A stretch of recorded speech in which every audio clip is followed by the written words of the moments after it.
ناظرین، اسرائیل کے ساتھ متحدہ عرب امارات کا مل جانا کیا کم مصیبت تھی امت مسلمہ کے لیے کہ ایک اور مصیبت نازل ہونے جا رہی ہے، اور وہ یہ ہے کہ نتن یاہو نے اعلان کیا ہے کہ وہ بہت جلد سعودی عرب کے فضائی راستے استعمال کرنا شروع کر دے گا، جن کی اب تک اس کو اجازت نہیں ہے۔ سعودی عرب نے اب تک اسرائیل کو اجازت نہیں دی ہوئی تھی کہ وہ ان کے فضائی راستے استعمال کرے، لیکن اب اسرائیل کے وزیر اعظم نے اعلان کیا ہے کہ وہ بہت جلد سعودی عرب کو منانے میں کامیاب ہو جائیں گے کہ وہ ان کے فضائی راستے استعمال کر سکیں۔ اس کے ساتھ ساتھ نتن یاہو نے اور کیا کچھ کہا ہے آج کی اس ویڈیو میں ہم آپ کو بتائیں گے، مگر اس سے پہلے ہمارے وہ تمام معزز ناظرین جنہوں نے اب تک ہمارا یوٹیوب چینل سبسکرائب نہیں کیا ضرور کر لیں، اور ہم بیل آئیکن پریس کرنا ہرگز مت بھولیے گا تاکہ آپ کو ہماری تمام ویڈیوز بر وقت موصول ہوتی رہیں۔ ناظرین، اسرائیلی وزیر اعظم نتن یاہو نے سعودی عرب، متحدہ عرب امارات اور دوسری اسلامی عرب ریاستوں کو اپنے ساتھ ملانے کے کون کون سے پلان بنائے ہیں، وہ پلان سامنے آ چکے ہیں،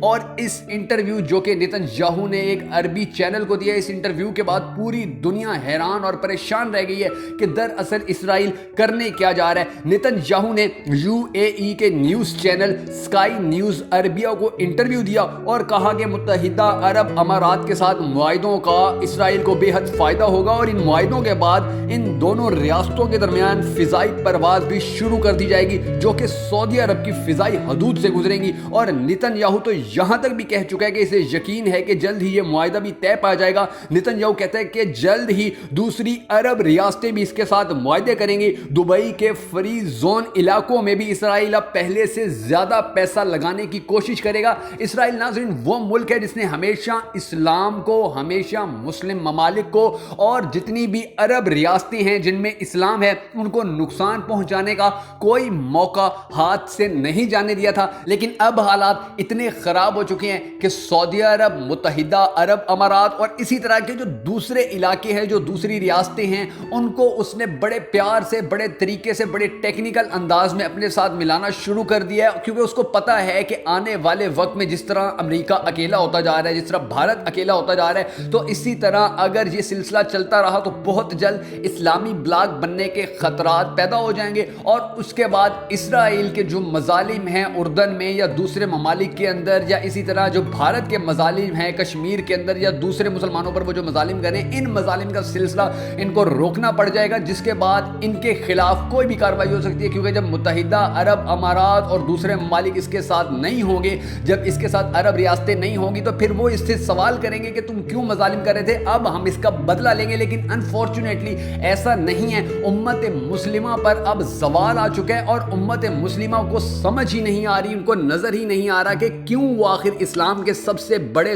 دشمن کے دوست بننا چاہ رہے ہیں، کیوں متحدہ عرب امارات اسرائیل کے ساتھ ملنا چاہ رہا ہے۔ اسی طرح سعودی عرب کی جو پرواز، سعودی عرب کے جو فضائی راستے ہیں وہ بھی اب استعمال کیے جائیں گے متحدہ عرب امارات اور اسرائیل کی تجارت کے لیے۔ تو یہ ایک بہت بڑا ڈیزاسٹر ہے امت مسلمہ کے لیے، اور اس کا سب سے زیادہ نقصان ناظرین فلسطینی لوگوں کو ہوگا، اور دوسری طرف کشمیری بے گناہ لوگوں کو ہوگا، کیونکہ ڈیفینیٹلی جب سعودی عرب اسرائیل کے ساتھ ملے گا، اسرائیل بھارت کے ساتھ ملا ہوا ہے، اور بھارت کو سپورٹ کرنے کے لیے اسرائیل تمام تر اپنے وسائل استعمال کرتا ہے، اور اس نے کھلی چھٹی دے رکھی ہے کہ وہ خطے میں جس پر چاہے ظلم کرے، جس کے ساتھ چاہے تعلقات خراب کرے، اور جس کو چاہے